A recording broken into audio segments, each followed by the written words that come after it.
You back to that Taxi Lekgotla webinar currently on, as October is Transport Month, and Transport Minister Fikile Mbalula is hosting that webinar to discuss critical issues related to the taxi industry. Let's listen in. How many are they in the vehicle?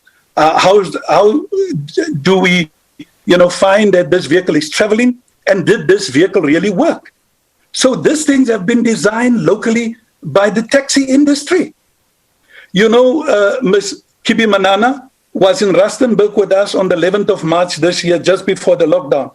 We showed her the system. She and Bafana and the others that were there, it blew their minds away. And the last point is, in the Nelson Mandela Metro, there was a project that the industry and the ANC government worked together with to find unity, and that made the killings and everything to subside. We formed a structure where there's one structure where everybody belongs to, the owners and the drivers will be employed into that structure. And the drivers was excited. We did the audit of the owners, the vehicles, the drivers, their skills and everything. That was in 2014. But when the DA came in 2016, where the 10 associations was one, under the banner of La Pumilanga, they said, no, we want to play divide and rule. We don't want a La Pumilanga that's a united structure. We want to speak to individual associations. And then they started paying people. And when money is involved, you find that there's going to be problems. I'm asking the question, and we said to Mr. Ibrahim Sidat, why are you allowing this, which is a senior person there, and it just kept on allowing it. So government officials are also playing a role in this very same divisions that are in this industry, while the industry wants to come together. And I pray to God. I know Minister Fikile Mbalula. He's a man, he's principled, he's hardworking, and he wants to see the right thing. Minister, it is people in the industry that you have to have on these panels. Please, at the Lekgotla, bring the right people. My question is, where is NTA, National Taxi Alliance? Why are they not on this panel? You cannot have this type of things, because you know what? Tomorrow, I'm a member of Santaco. Tomorrow, you'll find that NTA will start fighting with Santaco because they will say, no, the minister favors you and we are not favored.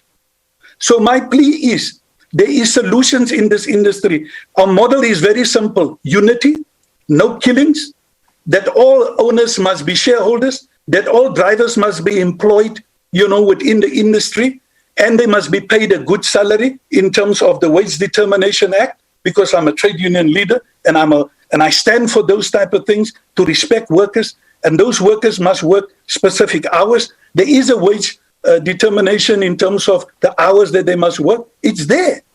And I'm saying, why are the buses, which are just about 10% of transporting our people, are being subsidized? But us, we're almost 80%, not 66. We're almost 80%. In terms of this public transport, we are transporting our commuters. We are transporting our children. In this new system that we are designing, we are going to, as the industry, subsidize the elderly, subsidize students, subsidize university college graduates, and we are going to make sure that whether we get a subsidy or not, we are going to look after our people. Our people deserve better. They deserve safe transport. They deserve that whoever, is operating a vehicle is well-trained in customer care, is well-trained in how to deal with our people. And we also have established our own training academy. Our own training academy we have established to train our people, to qualify our people, and so that our people, is just delivering the best. In Rustenburg have even taken a step further, whereby they have created a driver qualification with TITA, where you must have the driver qualification before you can get behind the taxi wheel as we are going forward. This industry is, as like Comrade Tybos was saying, it's a multi-billion industry. Please let this industry become, the sunrise, as as Minister Mbalula says, in making sure us as black people, that we also become, big, industrialists, big commercial people. Like Mr. Mteta, and I'm ending here. Mr. Mteta, we saw him at CSIR, and we said to him that we want to work with the CSIR to manufacture our own equipment of our system that we have designed. And those are the kind of things, and I want to challenge Mr. Mtetwa, in terms of this, so that we don't just stay at talk, but we move it forward beyond just the word of talk. So thank you, Minister. Thank you, Ayanda. Thank you to the panel. I love what you have discussed. It opens our minds, but also there are certain things that we are saying, this industry, at the association level, they are disciplined. Can I tell you, when a commuter complains, the driver get disciplined, or the owner, or they get fined. People don't know about those things. If you are not on a particular route that you're not supposed to be, we impound your vehicle, and you'll have to pay a fine, to get your vehicle back. You've touched on so many things, Pastor Rockman. I must thank you and just interject there, just for the purposes of time. Much appreciated. And I think this is why it's so important that similar discussions are being held across the provinces, as many of our speakers have already alluded to. And just to remind those who perhaps are just joining us at the tail end of this conversation, that these discussions, this public discourse platform, will culminate into a national Lekgotla where resolutions will be taken and steps towards building the taxi industry of the future will then be taken. And we are hoping to then see tangible results next year in black and white, but I don't want you to take my word for it. Perhaps by way of closing, Minister Mbalula, you could address the pastor's concerns. You could also speak to some of the issues that the panelists have raised, Mr. Taibosh as well. And this question very quickly coming in from Lindo Guhle from ENCA. It links very closely to what the pastor is saying. Lindo Guhle wants to know whether or not the minister can respond to Mr. Taibosh and how Santaco wants to be a body that will enforce regulation. There's a lot, Minister, that has been raised. Perhaps pick on one or two items there and give us a response before we conclude. It's over to you, Minister Mbalula. Thank you, Ayanda, and the panelists. I think it must be noted that the people who are experts in the panel and the president of Santaco are people who are doing a lot of work in terms of public transport in the Republic. I think earlier on you did speak to that in introducing people in the panel. Professor Madonsela, for instance, when she was public protector, she did a lot of work in our space, and she's knowledgeable in terms of the challenges that the taxi industry is facing. So we're not just grabbing people, bringing them to the panel who have got no knowledge about what they are talking about. And as a public protector, I think you go to the detail of investigating and making proposals. And we're sitting with some of those proposals, and we're considering them today as we prepare for this Lekgotla. And the professors and the doctors in the panel equally, they are very much knowledgeable and have contributed a lot in terms of research to solutions. And the president of Santaco is the president of Santaco. NTA is invited. They've got issues in terms of participating in our platforms, but they are invited. So we looking forward to getting them in other platforms on their own to participate and shape the industry. At the end of the day, if you own a taxi and you belong or not belong to an organization, we want you to make a contribution. Because what is going to come out of the Lekgotla, whether people come or don't come, is going to have a meaning to how we're going to shape up in terms of this particular industry. Now, first question about legislative intervention. It's not a question. It's a point that has been raised, cutting across. The proposal in the document is introducing and empower empowerment provision in law for the minister to recognize Santaco. It's a point that some people agree with, others don't. In that manner, regulations can empower Santaco to exercise effective oversight on areas they are mandated to provide leadership on. Dr. Mukonyama makes an important point that we need to create an environment for the industry to flourish. We fully agree with that. As an integral part of network industries, the taxi industry will look at creative and sustainable ways to ensure that the support we provide to the industry addresses a 5% premium transport costs add to the economy. The empowerment model also we're talking about will look closely at this matter. Overall, we are going big. We're thinking about a cooperative bank. That is what we're talking about. And an independent also bank in terms of the proposals. And our experts are working on this model together with the Treasury as to what is feasible for us in terms of this industry. I have Dr. Moyani's point about professional body empowered to exercise oversight with power to enforce the rules is in line with the proposal on the table.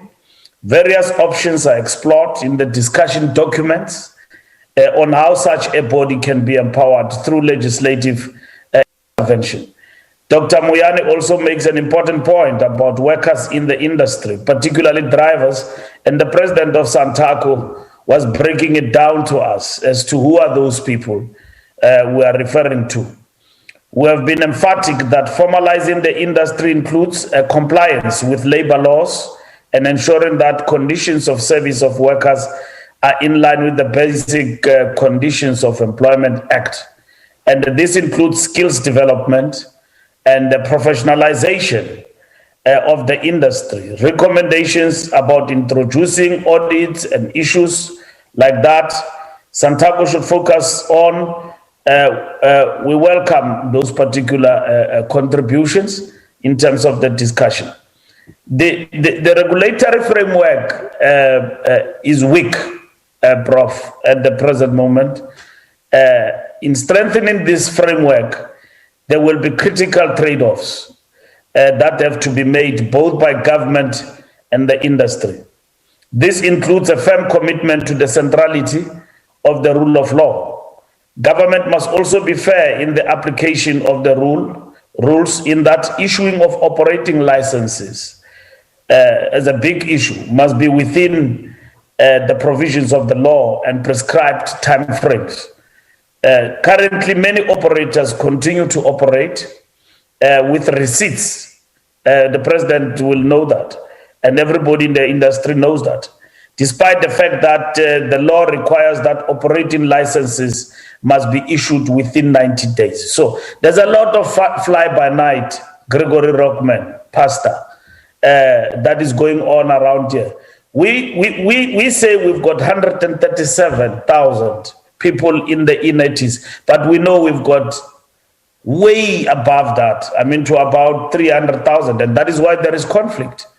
It's territorial battles.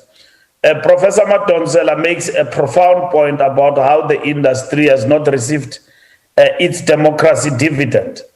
This is the starting point in our commitment, Prof, to reimagine the taxi industry of the future. That plays a major role in the economy. The democracy dividend must include an overhaul of the subsidy system inherited from the apartheid state and ensure that the taxi industry benefits from government support in a meaningful way. This also includes a deliberate effort to empower the industry such that it owns its own value chain, the production of the taxis and so on, and benefit from that. Manufacturing, right through to maintenance and retail of both vehicles and components. I mean, that's what we're looking at. So this taxi lekgotla, we're looking for a deal between ourselves as government and the taxi industry on these issues: regulation, formalization, empowerment model, unity. And once we achieve this, professionalization will kick in because we are agreed on the fundamentals. And I think we have said to the industry, and the response have been magnificent. I was in the Western Cape. All sorts of proposals are coming up, and our teams are working on, solidifying that into proposals that must be debated between us and the leadership of the industry, all of them. And we agree on those, and we go to the lekgotla and take decisions on fundamental questions. Lekgotla, when we arrive, it's not going to be to reopen the discussion. It's going to be saying, here is the problem. How do we deal with the problem from a point of view of the proposals? So in this webinar, some of the contribution you have made and proposals I was speaking to from your contributions will be taken on board going forward. This is a sunrise industry, and we're looking forward to basically making it the point that it does operate well. Nelson Mandela, as I conclude, says, let freedom reign, liberate all our people. And if we liberate people, taxi industry must demonstrate what the democratic dispensation has done for the black industry and for black people and the poorest of the poor, the commuters, and all of that. So government can't put a blind eye and look away from the industry with all its problems and difficulties. But we must say the positives out of it is that this industry has carried the nation for a longest period. With all these bigger challenges we've got, which we seek to resolve. And thank you very much to all the panelists, and thank you for your contribution.